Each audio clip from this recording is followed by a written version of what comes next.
ये है, आइए थोड़ा सा मैं आपको बताता हूं। मेरे प्यारे साथियों, अक्सर आप लोगों ने सुना होगा कि सऊदी अरब जो है वो वापस से विचार कर रहा है कि मैं चेकबुक डिप्लोमेसी को बंद कर दूं। क्या है इसका मतलब? सऊदी अरब कहां है? आइए इस मैप से समझने का प्रयास करते हैं। देखो भाई, ये जो आपको दृश्य दिखाई दे रहा है, आप अपने सामने लगे वर्ल्ड मैप को एक बार ध्यान से देखें। आपको जो वर्ल्ड मैप दिखाई दिया, अपने भारत के लेफ्ट में यानी कि उल्टे हाथ की तरफ चल के देखिए, वो पूरा दृश्य वेस्ट कहलाता है। वेस्ट कहलाता है अर्थात वेस्ट एशिया कहलाता है। ऊपर नॉर्थ, नीचे साउथ, ईस्ट में, इधर राइट में ईस्ट और इधर वेस्ट। डन हो गया। अब मेरे प्यारे साथियों, ये प्यारा भारत है और इस प्यारे भारत के जस्ट सामने वेस्टर्न पोर्शन में आपके सामने ये पूरा की पूरा वेस्ट एशिया है। ये रहा आपके सामने अरब सागर, अरेबियन ओशियन हो गया। अब यहीं से जब आप आगे बढ़ते हैं तो ये हो गया ओमान की खाड़ी, क्योंकि ओमान देश है तो ओमान की खाड़ी बनेगी। ओमान की खाड़ी से आप फिर एक और खाड़ी में घुसते हैं। अच्छा, ये खाड़ी होती क्या है? एक शब्द बनता है, गल्फ क्या होती है ना, और बे क्या होती है। सामान्यतया आपके मन में एक सवाल बनता है कि एक तो गल्फ क्या होती है और एक बे क्या होती है। चलिए इन दोनों के बारे में बात करते हैं। दोनों में एक छोटा सा अंतर है, पहले वो समझिए। गल्फ में भी पानी तीन तरफ से जमीन से घिरा होता है। फिर से सुनिएगा, बहुत अच्छी चीज समझाता हूं। चलिए मैं आपको दो बातें सिखाता हूं। यहां पर आप लोगों ने सामान्यतया एक शब्द सुना है जिसे हम प्रायद्वीप कहते हैं, भारतीय पेनिनसुला, प्रायद्वीप जिसे आप कहते हैं, और ऐसे ही सुनते हैं गल्फ।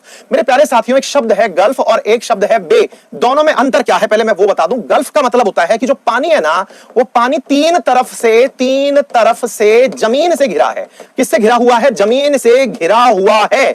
बोले अच्छा, बोले फिर तो सर वो जो अपना इंडियन ओशियन, ये वाला जो क्षेत्र है, यहां पर जो बंगाल की खाड़ी है, यहां पे भी तो पानी तीन तरफ से घिरा है। तो मैं एक बार आपको बता दूं, तीन तरफ से पानी घिरने का मतलब क्या है। देखो बेटा, एक साइड ये हो गई, दूसरी साइड ये हो गई, तीसरी साइड ये हो गई। तो ये देखो तीन तरफ से पानी से घिरा हुआ है, तीन तरफ से जमीन से घिरा हुआ है, इसलिए इस क्षेत्र को गल्फ कहा जाता है। डन हो गया।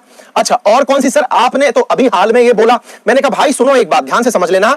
एग्जैक्टली अपन इस जगह को भी गल्फ ऑफ कच्छ बोलते हैं। याद करिए, मतलब भारत में भी गुजरात के अंदर गल्फ ऑफ कच्छ पढ़ते हैं। रीजन ये देखो साहब, आपके सामने ये वाला जो क्षेत्र है, तीन तरफ से, ऊपर नीचे और साइड में, यानी एक ही तरफ से ये बाकी जल से जुड़ा हुआ होता है। इतनी बात समझ में आ गई। फिर सर खाड़ी के अलावा जो बंगाल की खाड़ी शब्द यूज करते हैं, उसमें बे ऑफ बंगाल क्यों बोलते हैं, गल्फ ऑफ बंगाल क्यों नहीं बोलते? मैंने कहा भाई, जो गल्फ तुलनात्मक रूप से बड़ी हो जाती है ना, उन्हें बे बोल दिया जाता है, यानी कि उन्हें हिंदी अर्थ तो दोनों का ही खाड़ी है, अंग्रेजी में थोड़ा डिफरेंशिएशन है। तो बंगाल की खाड़ी भी तीन तरफ से किससे गिर रही है? जमीन से गिर रही है। बोले ठीक है, लेकिन सर आपने इसको अभी हाल में बोला कि ये जो जगह है ये ओमान की खाड़ी है। मैंने कहा बिल्कुल बोला। बोले क्यों बोला? फिर मैंने कहा भाई, इस रीजन था इसके पीछे, कि इसके पीछे कहानी क्या है कि ये भी एक तरह से तीन तरफ से जमीन से गिर रहा है। अगर आप देख रहे हो ना, ये हुक टाइप की जगह है जो यहां पर बन रही है। बोले अच्छा, तो ये हुक जैसी जगह, तो आपने एक दो तीन इसको काउंट कर लिया? मैंने कहा बिल्कुल। इन दो जगहों को, ये वाला वाटर और ये वाला वाटर, इन दोनों को जोड़ने वाली ये जो जगह है, ये कौन सी है? Gulf of Hormuz, straight of Hormuz है। जल संधि किसे कहते हैं? दो वाटर बॉडी को जोड़ने वाली जगह स्ट्रेट ऑफ हॉर्मुज कहलाई। ये आपके सामने आ गई। इतनी बात समझ में आ गई। सवाल ये नहीं था, लेकिन सवाल इस पे ही था। मैंने कहा क्यों?